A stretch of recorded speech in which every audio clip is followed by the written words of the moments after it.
Nation. You're listening to the official Guns Up Nation podcast. I'm your host and operating partner of Guns Up Nation, John Darden, alongside the creator, the legend for a dozen years, the man himself, Michael Cole. Today's guest absolutely needs no big introduction. In 1 year, one season, this guy became literally a Texas Tech legend. In 1 year, kind of ushering in this new era of collegiate athletics where transfer comes in, makes a huge impact in just 1 year. But not only has Matt Mooney not only did he make a big impact on the court and for Texas Tech for years to come as we continue to build off of what he and the rest of the crew did in 2018, 2019, but also Matt continues to make an impact in Lubbock, in our community, in the communities that he is part of, and we'll talk about that more later. But I've already said his name, so let's just go ahead and officially welcome to the Guns Up Nation podcast, the one and only Matt Mooney. Welcome to the show. Those are some kind words, man. Thank you. Well, it's all true, dude. It's all true. Do you feel that like in 1 year, when you came to Tech from South Dakota, right? Did you realize that in 1 year you could have such a huge impact on this community? No, I had no idea. Obviously I had dreams my dreams were NCAA tournament, because that's what, at South Dakota, we always came up short. Like, doesn't really matter what you do in the season. It's a 3-game season. At the end of the year, you got to win your conference tournament. And we had some tough losses and, buzzer beaters in the conference tournament to get to the NCAA. So I came to Tech like, hey, man, I just want to play on a big stage and play in the tournament. And, we ended up almost going all the way. Yeah. So. Yeah. Well, we did go all the way. We got there. We just didn't finish it off, unfortunately. Just one jump shot in the corner. That still hurts my heart. That's a painful one, but it's okay. We'll talk more about that national championship game later. What are you up to right now? Why are you in Lubbock? What's going on? Yeah, so right now I'm actually I'm here because I'm running a camp next week, 4th annual camp. I didn't know that I'd be doing it every year when I started doing it, but I love it, man. So right now I'm coming back from my camp. This year is going to be a 4-day camp, but I was just telling you, my sister actually lives here in Lubbock now. She goes to Tech. Convinced her to go all the way from Chicago down here to Tech, and she loves it. And then just when I come in town, I always get some great work in at the new Womble facility, and I just try to network. And I'm working on what we'll discuss later in the pod, hopefully, just a startup company as well. So just tons of stuff I can be doing down here, and man, I love it down here. You're a businessman. You think big picture. You understand the networking side. What doors have opened for you because of your relationship and experience at Tech? Yeah, so with my startup company that I'm working on, coming down here, this is where I have my network to talk to some guys about potentially investing in what I got going on. My camp, every year I get to come down here and run a camp, and I get a ton of kids and a ton of sponsors like yourself who want to support what I'm doing. And then it's just, my foundation that I started, it hasn't grown a whole lot, but I got guys plugged in down here where we try to mentor kids spiritually, but also provide free workouts and training for them. So just, when I came here, I didn't realize the amount of love and support I would be shown. And I appreciate that so much. And that's why I love coming back here. And I'm even looking into getting a place here and maybe moving down here next summer. So you mentioned your foundation. Tell Red Raider Nation about that. What is that? Yeah, it's called the 31-8 Foundation. And so when I first got out of college, I was like, all right, Lord, you've given me a small platform. What do you want me to do with it? And it just kind of evolved to where he just said, and I felt like, all right, I don't need to be starting a foundation. And God said, God said to me, no, it's not about you. It's about the Lord. And 31:8 is because it's based on two verses, Deuteronomy 31:8, Proverbs 31:8. And, those two verses both tie into, have had a huge impact on my life and guided me throughout my life. But also, Proverbs 31:8 is speak up for those who cannot speak for themselves, for the rights of all who are destitute. So I just think a lot about kids who didn't have the resources I had growing up, didn't have, a father who was with them in the gym all the time, working with them. And, my dad passed a year and a half ago. So it's also a way to honor my dad and give back to the Lord and the talents that he's blessed me with. So we just want to mentor kids, and, through the foundation, we pay, player development guys in Lubbock, in South Dakota, and then in Chicago to work kids out for free. But tied in with that is just, we're going to have a little discussion before the workout, and after the workout, we're going to pray together, and we're going to try to, show you guys that, it's fun, it's cool to follow Jesus. Yeah. So that's what we're doing. That's awesome. That's hitting me. That's hitting me in the feels. Good. And but I think that's part of why Lubbock and Texas Tech has so much love for you too. Is that it is much more than just on the basketball court. I feel like we can go deep here a little bit. Can we? Let's go deep. This is an unscripted conversation today, which just kills Mike, the planner over there, because he needs a script. Need structure. He needs structure, and we don't have that today. I was watching a Stephen Furtick clip the other day, and he was talking about the danger of following your passion, because following your passion, you get too wrapped up into your feelings, and sometimes your feelings lie to you. But instead, identifying what your purpose is, and then your passion can link up with your purpose. You obviously are very passionate about basketball. Yep. What is your purpose? What is Matt Mooney's purpose? Yeah, I think God has given us all different gifts and talents, and it's, to use those talents to build the kingdom, to build God's kingdom. So for whatever reason, God has given me, a gift to play basketball.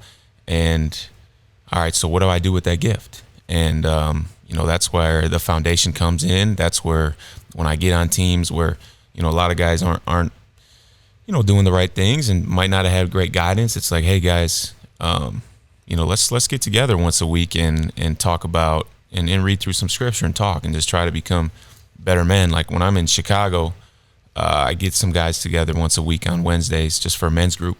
And I'm no scholar, Bible scholar by any means, but it's just, we're just trying to become better men and do things differently than the world. Because it's, it's a tough time. And right now you see how kind of crazy the world is getting with some of their ideas and what they're teaching kids. And, God's way, I thought when I gave my life to Christ, which when I gave my life to Christ was years ago, but since then I've been living in sin. I've been doing some things and that I shouldn't. I got baptized 2 months ago. But when I gave my life to Christ, it was like, dang, this is going to be boring.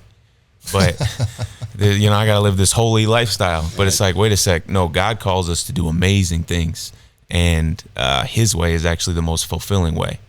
John 10:10, Satan comes to steal, kill, and destroy, but I've come to give you life and life to the fullest extent. So I've really experienced that, and my relationships are awesome. And, I'm just trying to grow every day. So can we take this piece and link it back to your team when you were here at Tech? Did you find yourself kind of having that role with the team of not the shepherd of the team, but like a positive guiding force, spiritually, yes, but then also in other ways that bled out onto the court. Does that question make sense? Yeah, and I would say I think I failed at that when I was here at Tech. I tried, but I failed. Like I was, there's a lot of temptation when I was here at Tech, just to be straight up. Ain't nobody perfect. Ain't nobody perfect. You're sitting next to two very unperfect dudes here. Well, maybe Mike is, but I'm not. That's what qualifies us as Christians. We're imperfect, man. So, I try to be a good example and a leader for those guys at Tech, and that was something that Coach Beard at the time was really pushing me to be, was a leader. And it was hard for me coming in right away, just because it's like I feel like these guys don't respect me until I prove myself on the court. Mm-hmm. So later in the year, it was much easier to speak up and to lead, and as I got to know the guys, to lead off the court. But basketball, I see it a lot in the locker room with guys. Is guys really just try to fit in, and you got to kind of live up to this certain culture. Like there's a basketball culture, there's the there's a certain culture, like how you act, what you wear, how how you go about your business. And and I think that's a lot of athletes in general. A lot of athletes feel like big egos and stuff like that, and I kind of gave into that. And then I think later on in my college career, I just started being who I was, who God wanted me to be, and just not trying to fit in, just be me and be real. And I feel I don't know, it's a lot better doing it that way. I want to come back to the team that you were on later. I'm going on tangents. No, this is good. This is what we want. You mentioned being authentic, and that's what we want. And we talked about this on the elevator ride up the one floor, and that's what we're trying to do here too. Like, what's our voice? What are we here for? What is our purpose? Like, we have a passion for Guns Up Nation, but what is our purpose? What are we here to do? What good can we bring? Yeah. Your evolution from Texas Tech, and again, we'll come back to the 2018-2019 team in a minute. You graduate, you go undrafted, and you go on a journey. Tell us about that journey from being undrafted to where you're headed a week from now. Yeah. Well, I've been, I've played for, I don't know, since Texas Tech, I played for 7-8 different teams, played for a lot of different teams. And, it's just been a grind. Like, it's just, when I was here back in the day, we used to say the secret's in the dirt. And it's just like, whatever you want to get to and accomplish, you just got to dig for it. It's in the dirt. You got to dig for it. So it's just continuously working hard. And, when I left Tech, I knew I probably wasn't going to get drafted. But the only reason I even got a chance in the NBA is because of the run we made, the exposure we got on that run. And I don't get a shot at the league without that. And, when I was at South Dakota, I was a scorer. And I came here and they molded me into more of a point guard. And, Coach Adams got me playing defense. And now I had a chance to play in the league because a 6'3" white guy, the first thing they're going to think is, oh, this guy can't guard. Right. Well, they can't do much, right? They turned me into a defender. Yeah. So Coach Adams especially turned me into a defender. So now I had a shot, and I got a bunch of NBA workouts. I had 12 NBA workouts. I was flying city to city, and some really cool experiences, like, working out for Larry Bird and Michael Jordan and, just some legends, and getting some good feedback. And so anyways, I went to Memphis. I played Summer League Atlanta. Then I went to Memphis for training camp, and that was a great experience. Played well, got cut, played on their G League team. And then and I was playing pretty well in the G League. We were the number 1 G League team at the time. We were pretty loaded. Dusty Hannas, who used to be here at Texas Tech. Guy can shoot the leather off the ball. Shout out to Dusty. We still stay in touch. But we had some great players, and we were stacked. So we were the best team in the G League, and I was starting point guard on that team and playing pretty well. And it was in January 15th. It was the deadline, but I got the call on January 13th. And this is a God thing here. Just to touch on this briefly, I got a call from my dad, who was living in Cleveland at the time. And, my dad had cancer, but he calls me and he says, Matt, I'm literally walking down the street in Memphis to go to the Grizzlies-Rockets game because as a G League guy, we get tickets to all the games. And my dad calls me. He says, Matt, he said, man, it's my cancer's spreading. It's not looking good. And this was like the worst I had ever heard my dad. He was, my dad was Superman to me, right? So he sounds really down. And get off the phone, and I'm just sitting there on the curb thinking like, wow, like I might lose my dad. And it just really kind of hit home. And within 30 minutes, I got a call from my agent. My agent says, first thing my agent says to me is, he said, hey, Matt, he likes to do this stuff. He's like, I regret to inform you, you're no longer with the Memphis Hustle. And because that was the G League team. Yeah. I'm like, all right, well, what do you mean? He's like, pack your bags, you're heading to Cleveland. They just signed you on a two-way contract. So then I got to be with my dad. Yeah. He got to, come to my first NBA game and see my first bucket, and I got to be with him for the end of his life there. So, yeah, it was a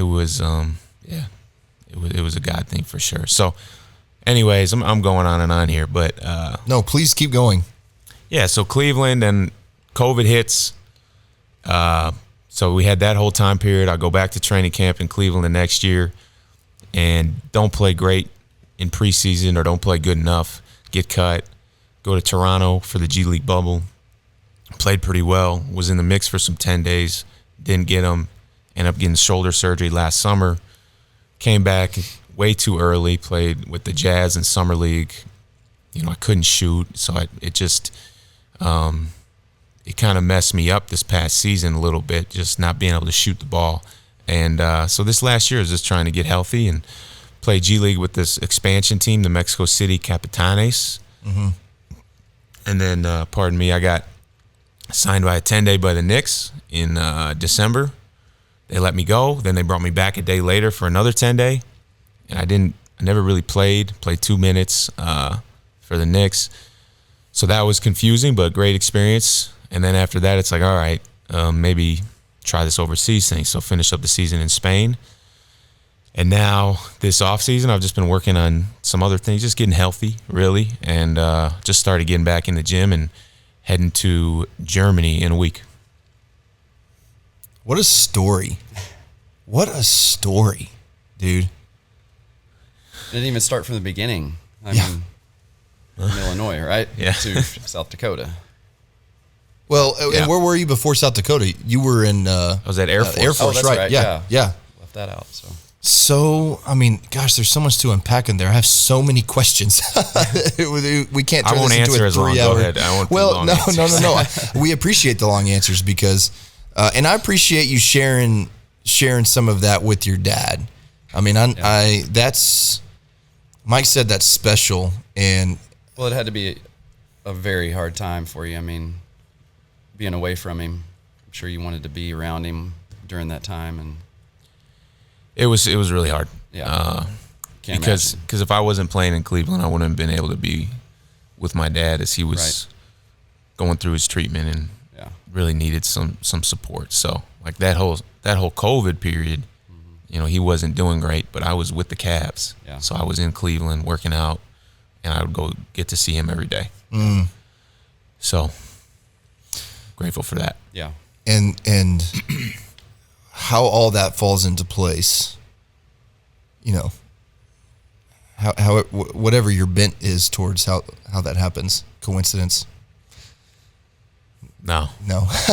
Well, the thing is, when I had my pre-draft workout in Cleveland, I had the best pre-draft workout. I mean, we played live, and I missed one shot. I think I was 12 for 13. I was really, really good. They did not have a second-round pick, but they had, they were super interested, and I got out of that workout. My dad picked me up from the facility because obviously he was there. I said, Dad, I just had the bet. If anybody picks me, it's going to be Cleveland. Mm. And, for whatever reason, I ended up going to starting off in Memphis, and then they came back around. Yeah. So, but that's kind of why, you never know how something you do is going to impact you later on. Mm-hmm. But that was, I think, why they ended up coming back around to me. Well, that's a really good word of, you missed one shot, you said. You had a killer workout. Just killed it. They don't draft you. You could get down on that. You could be super disappointed about that, or they don't pick you up and it didn't work out the way that you wanted it to go. But you buried your head in your work, did your thing, and then the perfect thing happened at the right time for you. That's powerful. Yeah. That's incredible. Thank you for sharing that. I can't imagine the mental roller coaster and journey that you had to go on during that time. But being a man of faith, I'm sure that's the foundation of what keeps you grounded in the midst of all of that. For sure. So you're headed to Germany. Yep, heading to Germany, play for Chemnitz Niners. Chemnitz Niners. Yep. Tell us about that. Yeah, I mean, I've talked to the coach a couple times, and he seems to really like me, and he keeps telling me I'm not going to have any regrets going over there because I'm not super high on going to Europe. I finished the season in Spain, and it was, I'd much rather be playing here. But right now the opportunities aren't here, so got to go across the pond. And a lot of people don't realize, I mean, it is, it's not easy playing overseas, especially because I don't have a family. I have a girlfriend, but I don't have, she's not going to be coming with me, and I don't have kids. And so you're kind of isolated. Oftentimes you're isolated, you're alone in another country, you can't speak the language, time zone difference. So it's long. It's a long season. So if things aren't going well on the court, then off the court, it's usually about pretty much the same.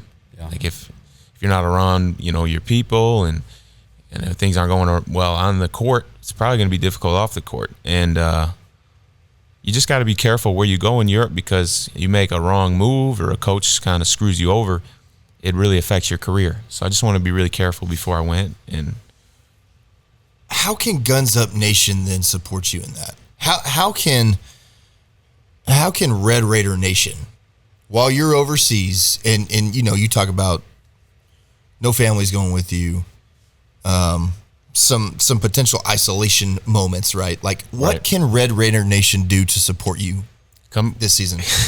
You guys come to some games, man. I got okay, let's go. 2-bedroom apartment, so I got an extra bedroom for you guys. No, man, just I don't know. I mean, the people I know reach out, and we'll stay in touch and find times to talk to each other, just catch up.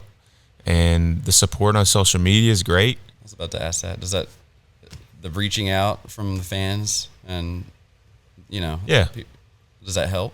I always appreciate that. I mean, the people down here, this is what makes Lubbock so great, is just the people and the support and just the love and the encouragement that they continually show. And I mean, it's been a couple years since that national championship game, and people still show love and support and are just good kind people that I enjoy interacting with. Yeah. So it helps for sure. Yeah. Man, 40 years from now,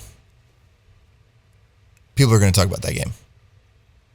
I mean, is that weird to think about? Like, 40 years from now, your team is not going to be forgotten.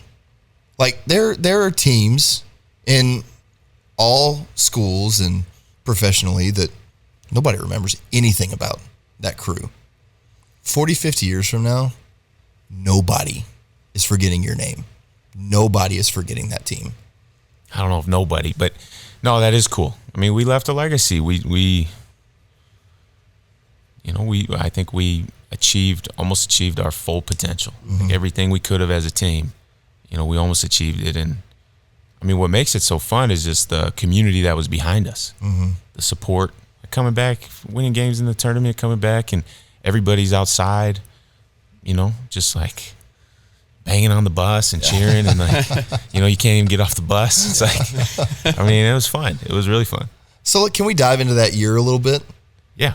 Okay, so going back to the 1 year that you were here at Tech, if you could pinpoint one thing, moment, feeling, whatever, that overwhelmingly stands out to you from that season, what would it be? Okay, so one moment, I would say definitely that Michigan State game, Final Four. I actually had a moment in a timeout where it's kind of a longer story. But Tell the story, man. We got time. Let me tell the story. Well, so that game. Okay, so leading up to that game, right? This is the biggest game of my career, and this is another God thing. So this is kind of stories that have really. I look back and it's like, all right, God, I see you working. Like, I can't be doubting you now. So leading up to that game, biggest game of my career, biggest game of any of our careers, playing in Final Four, I had a mentor of mine reach out to me on Wednesday leading up to the game, and he just said, hey, Matt, remember the verse Joshua 1:9, which is, haven't I commanded you, be strong and courageous, do not be afraid or discouraged. The Lord is with you wherever you go. I'm like, all right, cool, that's a great verse. Like, I'll be thinking about that. The next day I had this woman reach out to me, and she just like texts me verses. Honestly, I don't even know who she is. She got my number. She texts me verses every now and then. She texts me Joshua 1:9.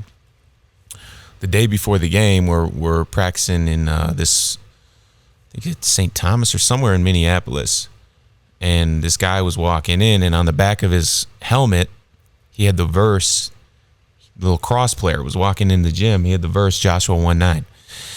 So that's 3 days in a row. So I'm like, all right, God, what are you trying to tell me here? And the day of the game, I'm reading my devotional. The verse of the day was Joshua 1:9. I've told this story a lot, but it was crazy, man. Crazy. So we're going to that game, and Jarrett was struggling. Moretti was struggling.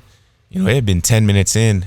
I hadn't done anything, and those big games are tough because it's like you have to. There's a fine line between asserting yourself and letting the game come to you. Mm-hmm. And I'm trying to kind of let the game come, but I'm not asserting myself. And it's like 10 minutes and Beard's ripping me like, are you going to show up? And we're sitting in the timeout, and I had written that verse in on my shoe, Joshua 1:9. I just like started thinking on that verse and just felt, I just felt the Holy Spirit, and I was like, all right, man, it's time to go do this thing. And came out the timeout, hit a three, got in the lane, hit a little floater, and played well that game. And probably the one moment was when I hit that deep three, and Izzo called the timeout, and I just kind of went back and like just really felt the crowd. That's the coolest moment of my life right there. So, man, so I was at the Final Four, and I just remember screaming and going so ballistic with the crew that we were with. I got so dizzy I had to sit down. Like, I thought I was going to pass out. It was such a huge moment. And that, man, Joshua 1:9 over and over and over and over and over. Yeah. So you can't explain that any other way. It's crazy. Right. So and thank you for sharing that story. Let's reflect on the season as a whole. You come to Tech. Let's actually go back to that. Why did you choose? I know you've been asked this question before. You've answered it before. But answer it again. And maybe, since we're being very candid, if there's any piece of it of the story that maybe you've never told, why did you choose to come here? What ultimately brought you to Texas Tech? The answer to that, you guys might not like, because the guy's no longer here. Say it. But that was a big part of it, was to come and play for Coach Beard and his staff. I loved Coach Adams on my visit. And the other thing is I love the crowd, like the fan base. That was my dream growing up. I grew up in Illinois, and I watched U of I play in the national title in 2005. Yep. They had D. Brown, Luther Head, Darren Williams, Roger Powell, James Augustine. I still remember the starting five. Yeah, that's impressive. So I remember watching those guys, and I was just like, I always wanted to play at U of I. That was my dream, and I wanted to play Division I ball, big crowds. And at South Dakota, we didn't really have that. It was more once a year when we'd play South Dakota State, was our rival, and we would play in front of a big crowd. And that's just what I wanted, man. That was a dream. So getting a chance to play high major, I knew, like, all right, I'm going to go somewhere where they have good crowds, hopefully, and play in a big-time league and big-time venues. And they're sending me, Coach Berg was always sending me videos of the crowds and the swag surf. Mm-hmm. I'm like, that is cool. Yeah. He's now at Georgia Southern. But so that was a huge part of it, just the fan base. And then obviously I wanted to play for Coach Beard, and then it was something I prayed about. And I couldn't really explain it, but it was like, all right, I got to go to Texas Tech. Northwestern was close to home. A lot of people were pressuring me to go there. Creighton was close to my old school, and they played a system that was really good for me coming from South Dakota. They just want to give me the ball and let me play the same role. Texas Tech made no sense, but I just felt like it was the right move. I can only speak for myself here in response to you saying we might not like the reason. That doesn't bother me at all. I like, obviously that is such a polarizing conversation for Texas Tech. And I think it makes sense. Like, we are diehard crazy, which I love about us, about Texas Tech. But I think most people are genuinely grateful for the role that Chris Beard played. Yeah, Coach Beard played in the success. Like, we don't have you without Coach Beard. Right. We're not having this conversation with you without Coach Beard. I am super grateful for that. You have to be. You have to be grateful for that. Do I love the way it went down? No. Would I love to tell him off? Absolutely. However, we don't have the success. We don't have you. We don't have Reek. I think most of us are very aware of that. Do we want to admit it out loud? Some don't. But it is what it is. There's a realistic aspect to that, though. I mean, fans are fans. We're fanatics. But on the same side of that coin, or the opposite side of that coin, people would do whatever they can for you. That's Texas Tech, right? That's our crazy fans. Yeah, they do a lot for me. So I appreciate it, guys. You open the door. We're going to walk through it. Tell us. Actually, first, let's step back. Coach Adams. Mm-hmm. What was you said that he turns you into a defensive player. What was your relationship like with him when you were here? It was a really good relationship, but he coached me hard. He coaches everybody hard. That's how he coaches. And I think, those are the best coaches, guys that tell you the truth. And there's a lot of long film sessions in his office with him ripping me and telling me I'm not playing any D, and this isn't going to get me playing time, but also teaching me, like, this is what we need out of you. But he challenged me in a way that I hadn't been challenged defensively. And when I was at South Dakota, it was I was challenged by those guys, and those guys are, Coach Smith is now at Utah. He's one of the best basketball minds I've been around. Really, really smart guy, great coach. And obviously he's had he went to Utah State, went to 3 straight NCAA tournaments. So I got to play for an awesome coach. But there I had some issues, like, with my body that I got fixed before I came to Tech. But there I was like, all right, we want you to score the ball. Yeah. At coming to Texas Tech, it was like, no, you need to defend if you're going to play and play a lot. We want you to score the ball some too, but you need to defend. And so I was really challenged defensively, and that was Coach Adams who really challenged me. So we had a good relationship. I think I took the coaching. At that point in my career, it's like, this is all, I have no choice. I got to take this coaching, otherwise I'm not going to play. And I had to suck it up. And yeah, you're right. I need to defend. I need to be better. I need to get into the ball. So he just challenged me a lot, and it turned me into a much better defender.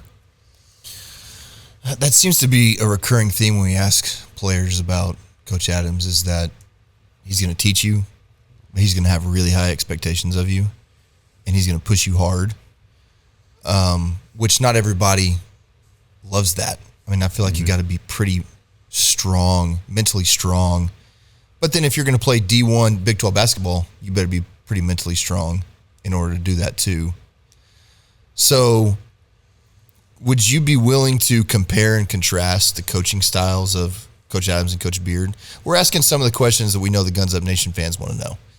And that's one of the things they want to know. Like, obviously Coach Adams wasn't the head coach at the time, but right. The differences in the coaching styles, in your experience, what would you say those are? Well, I would say their coaching style is pretty similar, because we'd be in film sessions and basically Beard would rip us and then Adams would rip us, and they just go back and forth. It's like you have two parents who are both disciplining their kid.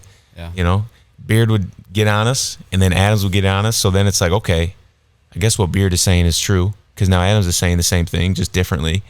And these are our two, you know, Beard's the head guy, Adams is the associate head, and or whatever the terms were, I don't know, but they both, you know, I think both of their strengths is telling the truth to guys.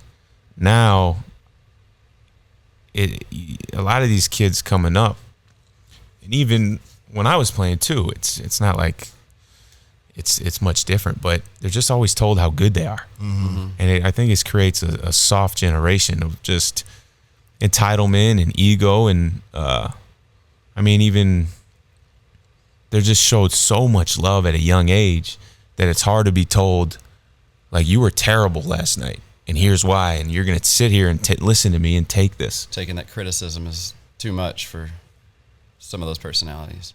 Yeah, and nobody wants to be criticized, right?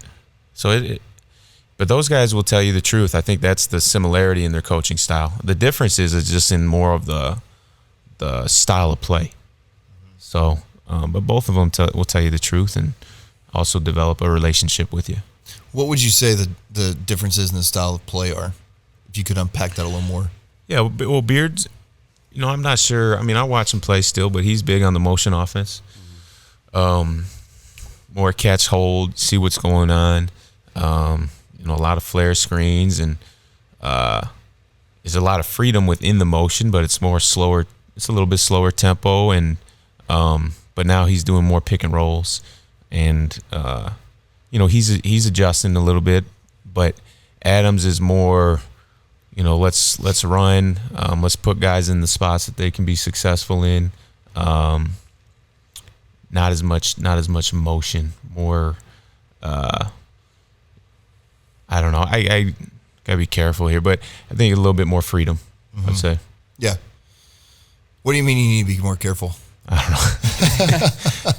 don't know. I don't want. I mean, I think highly of both of them. Yeah, so for sure. Just like. Well, and Guns Up Nation fans, please hear, we're not trying to pressure anybody to say anything negative about anybody, but since you said you got to be careful, I'm so curious about what that means. It just means I don't want to make it seem like I don't like Beard's style of play. Sure, but yeah, I do like what Adams is doing, a little bit more freedom and a little bit faster pace. Mm-hmm. Yeah, but what we did, a little more attacking a little. It's just a little different, and then but. Like, I didn't love the motion. I didn't love playing in it, but we had success with it. And there were times where I was like, you know, coach, like, let me go. Let me go. You saw what I did when I was at South Dakota. This is a different level. I get that. And we had other guys too. But it worked, man. We almost won a national championship. Yeah. So were there times where they did say, you got the green light right now? I can tell you're feeling it. Beard's a guy. He's tough to play for at first, but once you can understand and get past, like, all right, I know he's going to get on me no matter what, but I'm going to play through that. Then I think you can thrive. But if certain guys can't take that, it's hard to play for them. Yeah. So like, you look at Jarrett. Jarrett did whatever he wanted to do. Yeah. You know, he had the green light. But he had proven himself, and, you know, Beard was going to get on him if he did something wrong. But Jarrett was able to just keep playing confidently. Right. And I think we had a number of those guys who was like, all right, we're just going to play confidently. We know he's going to coach us hard. And so it worked out. Yeah. This is really insightful. And I appreciate you being candid with us. Again, for everybody listening, and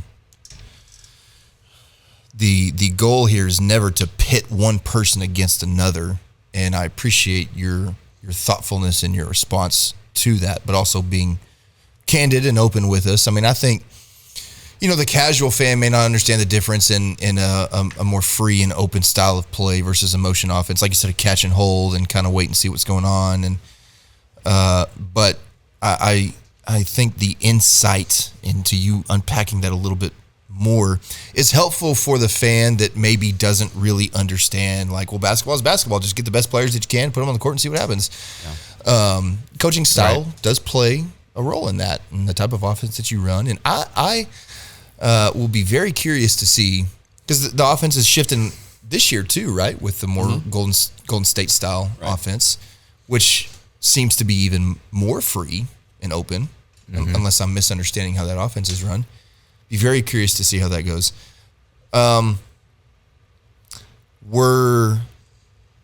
Again, because Guns Up Nation, we asked, hey, what do you want us to ask Matt Mooney?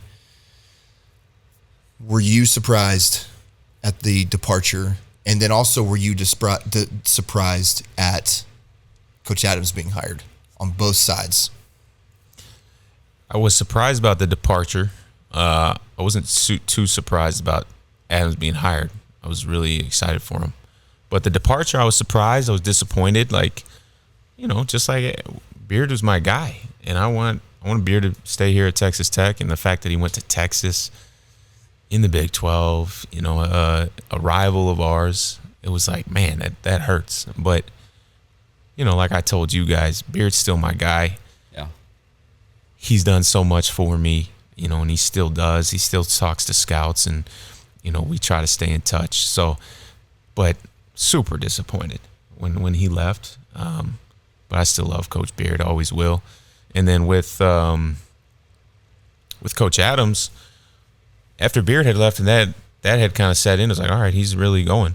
It was like, okay, I really hope Coach Adams get the job, because I just love Coach Adams, and I loved who he was and how genuine he is. And, felt like, we don't really know as players, like, would this guy be a great head coach? But we felt like he was basically another head coach on our team. Right. Really smart defensively. He wasn't really allowed to handle any of the offensive stuff. He was just handling the defense and coach us hard. So it was like, I loved Coach Adams and knew that, he had been around for a while and had a track record of winning and just did a lot for our team behind the scenes that people didn't see. So it was like, yeah, I want to support this guy, and hopefully he gets the job. And so far, he had a great season, man. Sweet 16, and yes, with a brand new team. Yeah, pretty impressive. When you would hear things like, Coach Adams is never going to be able to recruit. Mark Adams can't recruit. That was all Coach Beard. Adams can't recruit. Were you worried about that also, or did you think he's good? See, I don't know. I wasn't worried about it. But now the NIL stuff changes everything too. So that's a different landscape. But I wasn't worried about it, but I hadn't been around coaching enough to know for sure.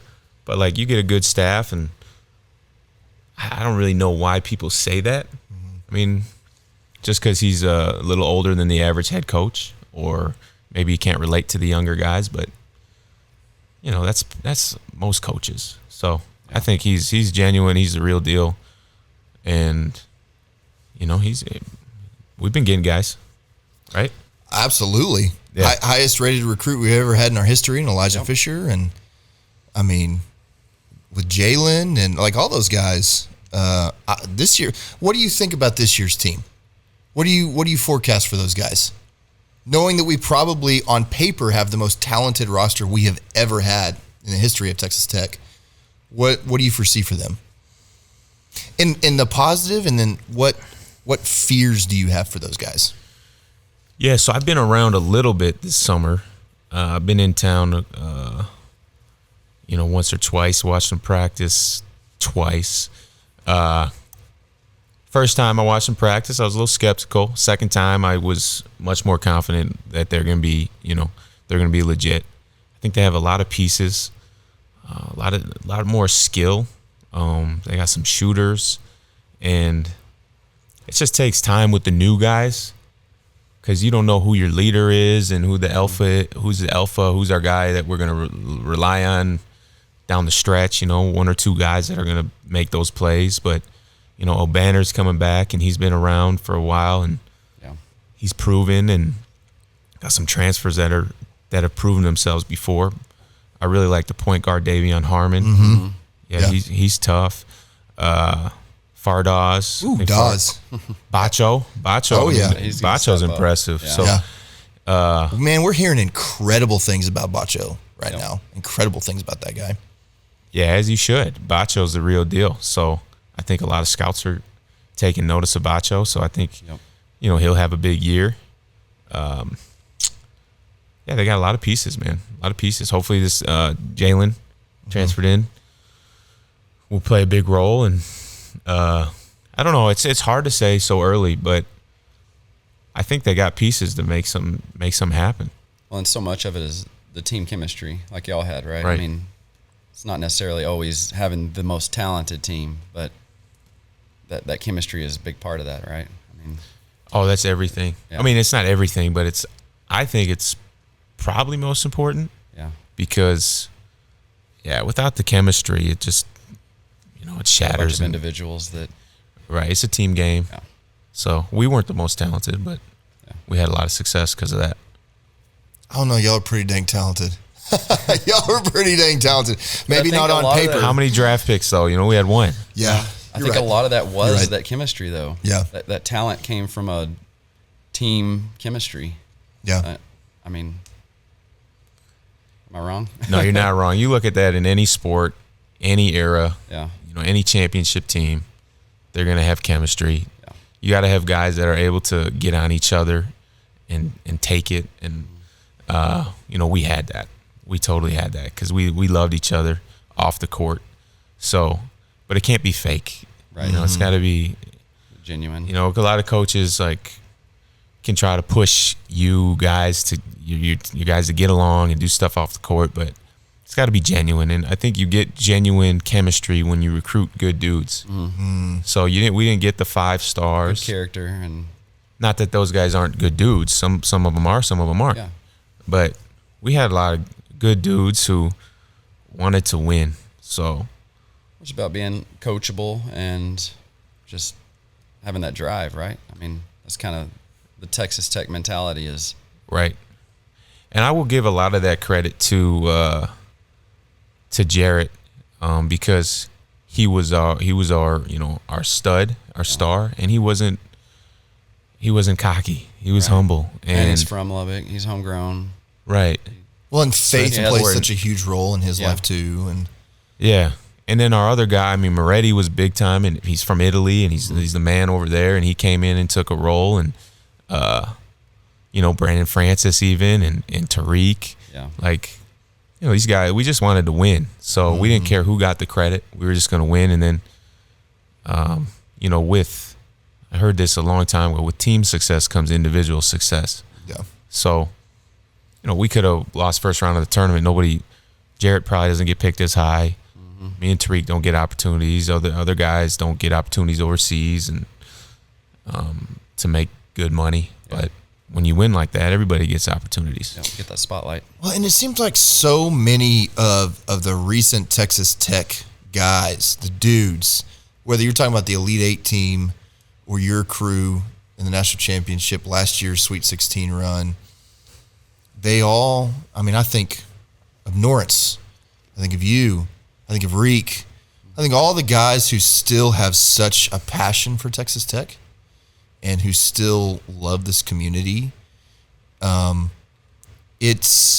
You say it's got to be authentic, it's got to be real, it's got to be genuine, it can't be forced. There seems to be such a solid foundation, a recent foundation of you guys. Even going back to Justin Gray's team and Keenan Evans and those guys, that wasn't that long ago, but it is kind of a long time ago now at that point too. Yeah. But y'all are all still such solid rocks for Texas Tech basketball now that foundation seems to be authentic, seems to be genuine. Like you said, Adonis coming in and using the word organic all the time, talking about how close that team was, and Bryson mentioning that, and Marcus, like, so many seem to be stacking on top of the foundation that your crew built of real and genuine and authentic. Do you see that? Yeah. Oh yeah. I get along great with the guys that are on the team right now. Mm-hmm. And it feels great. You know, it seems like I feel a sense of respect from those guys, which is like, hey guys, I don't need that. I played here whenever, and but they have a respect level, and I appreciate that. And we talk, and they're just down to earth, seem pretty humble, like humble dudes. And it's not easy to be humble when you're playing big time ball, and get a lot of support from the community. But that's something that I know Coach Adams preaches, and the staff preaches. I love the staff he's got. So yeah, it's just, I think there's a culture here of, and Coach Beard started it too, just of humility and chemistry and high character guys. Yeah. So we sent a post out on Twitter saying, hey, what questions do you have? Mike has those questions. We've answered some of them, but the ones that we haven't, let's ask and give shout outs to those folks. All right, so Kobe asked a question you've already been asked, so just get that, but shout out to Kobe. Kobe Moat. Kobe Moat, the GOAT. He's our graphical designer, so he's our dude. He's the guy. He's the man. Jacob Wallace asks, what was your favorite thing about Lubbock, or what is your favorite thing about Lubbock? Yeah, it's pretty cliche, but it's the people. Yeah, it's just the relationships I've built here. Right. Every time I come back to town, I got somewhere to stay. I can stay with a friend or whoever, and got a lot of great role models here and great friends. Yeah. Let's see. T.W. Hester asks, what were some interpersonal things that started to click really well after the Arkansas game? From the outside, that game changed everything. Wow, this guy's good memory. Yeah, that's good. Hester. That's good. So actually, after that Arkansas game, I believe we went on a 9-game win streak in the conference, or maybe we lost to Kansas and then had the 9-game win streak. But we got out of that losing streak, that 3-game losing streak, and we actually had a team players only meeting right after that, and we just kind of talked through some stuff that we needed to talk through and just get put on the table, and everybody talk about, all right, what's their frustrations, and how can we each play our best. And so that really helped us a lot, I think, just putting things out there in the open like that with each other. Cool. Just the players. Was there any conversation in that you could share with us? I think we were all kind of trying to be individuals, and all of us were trying to think like, all right, I want to be a pro. We all want to be pros. And we realized like, hey, we need to just trust each other a little bit more out there. Play for each other. The wins will come, and the attention will, the exposure will come if we do that. So it was more along those lines. And it was just, like Coach Beard coached us hard. So it was like, hey, we know Coach is going to coach us hard. Like, hey, I trust you, I trust you, I trust you. And they say they trust me. And it's like, let's go play our game, regardless of how we're coached. And it worked. Worked out. Kyle Alvey says, which high school basketball players that you're working with are Texas Tech recruiting? None. Yeah. None. I'm working with, I don't work with a ton of guys. I just started working with some guys in my area through my foundation. But I was working with, so I work out with Zach Boster out in Chicago, and he's really good. Just really good at teaching new things and helping you get better at what you need to. Not wasting time, not wasting reps, just purposeful reps. And he was working with this guy, Cam Kraft, this guy's the next Larry Bird. He's going to Xavier, Cam Kraft. Okay. He's really good. So Texas Tech was recruiting him a little bit. But I don't know. I think they might have offered another guy Zach works with, James Brown, this big guy from Chicago. who's really good. So hopefully they can land him. But Zach works out with a lot of high-level guys in Chicago. He's kind of built up a reputation, and he's like a brother to me. So I'm hoping they can land some Chicago guys because there's a lot of talent out there. Connection. Yeah. Cool. Weatherby asks, in your mind, what was the most memorable bucket of your Tech career, and what was the most impressive game you saw by any of your Tech teammates? So for me, I think I touched on it earlier, just that Michigan State game, that deep three, that was special. Impressive game by a teammate. I would say two of them. I'd say Tariq, when we played Miami earlier in the season, we were playing horrible, every one of us. And Tariq just kind of took over that game for us. Blocked shots, did everything we needed, offensive boards, and kind of won us that game. And then, or we were playing Memphis in Miami, sorry. And then I would say Culver at Iowa State, last regular season game. Yeah. Where, and I'll never forget the first possession of the game, he turned it over. Wheeler Babb stripped it from him. Yeah. And we got to win this game to win the conference. So, and Beard just looks at him and is like, this is something Beard would always say. He said, the moment's too big for you. He said, the moment's too big for you, huh, Jarrett? The moment's too big for you. Man. He's trying to get in his head a little bit. That type of, that's what Beard was great at, the motivation. Yep. That's what he would say to us. And Jarrett's like, he's calm as ever. He's like, I'm good. Yeah. And then he had 30 that game. Right. And Went off. he went off. I was impressed by that. Cool. That's a good question. Yeah. That's a good question. Robert Powell asks, what are the different? He's got 4 questions here. Or Come on, Robert. It's too cheating bad. the system here. What are the differences in Adams and Beard's coaching style? Yeah, I think you already touched on that a little bit. So, favorite memories of your time in Lubbock off the court? Favorite memories off the court? Well, Or memory, maybe. Just, I will say after the Final Four, it was pretty crazy coming back here. you think? And Yeah. we went out a little bit. We had some fun. Soaked it in. We soaked it in. It was actually to the point where it's like, okay, I got to get out of here. I still got to play basketball. I was like, this is fun, but I left. Yeah, I think I was the up. first one to leave because I went to Phoenix to start working out Yeah. and getting ready for, we had a great year and all that, but doesn't mean anything if I'm just going to stay here. Right. Right. Yeah. But it was fun after the Final Four. We had some good times together. How often does the national championship game come up in your daily life? Not too often. When I come down here, definitely more often. Yeah. But for a long time, it was something I thought about. I'd have dreams about it, and I'd be having regrets, wishing I would have done things differently, been more assertive. Yeah.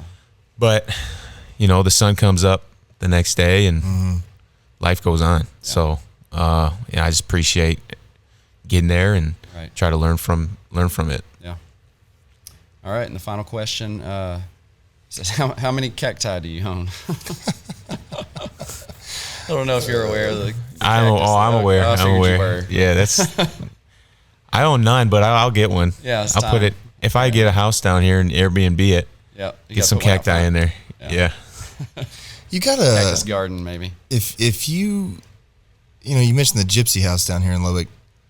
If you get you an Airbnb, we got to call it the Mooney House or something. People got to know. Right. You can upcharge them a little bit because you're staying at Matt Mooney's place. We're already thinking about it. We're going to call it the Mooney well, hang on. I got to pronounce this right. The Mooney Manor. Mooney Manor. I like it. I was going to say Manor, but that's it. It's going to have a tech thing. I'm going to get some jerseys. Some jerseys in there. Yeah. Some memorabilia. Yeah. Is Moon Swag still a thing? Is that? It is. Okay. It is still a thing. I changed my handle on Twitter and Instagram because that's what I'm asking. Because my brother told me I need to be more professional with some other stuff I got going on. Yeah. But actually, my girlfriend, she doesn't think. She's like, nobody calls you that. Nobody. I'm like, yeah, they do. They actually, people call me that. I still think about that with you. I still think Moon Swag. I feel like if there was some Moon Swag merch, that would be a thing. You could. I don't You know. can I move don't some know if stuff. anybody would buy that. I Maybe don't five, know. 10 people. Maybe that's it. Maybe Well, we can help. why don't help we work that co-brand out. a little something Yeah. and see how it goes? You want to test the market and see? You're a business guy. Let's A/B test it and see. Sure. I'm a business guy, but I don't know. He's not super confident there. Well, you are a part of the only national championship game team that Texas Tech basketball's ever had. So, and in fact, on the memorabilia note, can we do this live on camera almost so had a people turnover see there. that? I almost had turnover, but did you see how quickly I regained it? Did. So people know this is real. So we're going to do a couple of signed Matt Mooney basketballs. One, we're just going to give away through Guns Up Nation. The other, we're going to auction off to raise money for your foundation that you talked about. Yes. So we're going to make sure that we sign these live on camera so y'all know this is not some printed thing on some site, but Matt Mooney is actually signing this. Do you have a doctor's signature where we have no idea what it says? Let's see. You got the MM. You got the MM. Pretty in there. much. I see the MM, but that's okay. That's more respectable that way. Like if we can actually Probably read better it. than then- mine. So. So there we go. We'll zoom in on that. This is legit. So we'll do. We'll give one away, and then the other we'll auction off Yep. for Cause. for your foundation that we touched base on. Really appreciate that, guys. Thank you. Matt, what if you could give a word to Red Raider Nation to wrap up here? What would it be? Yeah, my word to Red Raider Nation would just be thank you. Like I appreciate this community so much, and obviously my faith's really important to me, and I get a lot of, nowadays there's a lot of hate out there for standing up for what you believe in, but this community really supports me, and even those who don't. Like I just like to have conversation. Yeah. I think it's okay to disagree on things, and I just appreciate the love and the support and the relationships here from Red Raider Nation. So appreciate it, guys. Matt, your straightforwardness in this conversation was fun, and the insight I think that you gave us to some inner workings of how the team ran is very powerful, and I think I can speak for Mike on this. I'm super grateful for your willingness to come on and hang out with us. And Definitely. Guns Up Nation, I think this is a gold interview here, a gold conversation. Interview, it's not even an interview. Like we're not journalists here. Chat. We're just chatting. So thanks for letting us have a conversation with you, man. And so if I hear you correctly, it sounds like you're saying that you'll put us up in your apartment in Germany if we fly out to watch you. Did I hear that right? He did say that. Yeah, you heard that right. Okay. You heard that right. Come on. All right. So somebody, Red Raider, hang on, we need to vet you a little I need bit. to know. You need to vet some people. We'll go through forewarned and make sure that there's nothing wrong with these people. But assuming there's no. Oh, I back- thought it was going to be us. Oh, man. Oh, well, yeah, of you guys course, are cool now. Okay, Yeah, well, that's we're happening good. then. Yeah, we're in. We're in. Okay, cool. Matt, seriously, man, thank you. Thanks for opening up, Yeah. and being real with us. Yeah, no problem. Thank you, guys. This is the Guns Up Nation podcast. See you on the next one.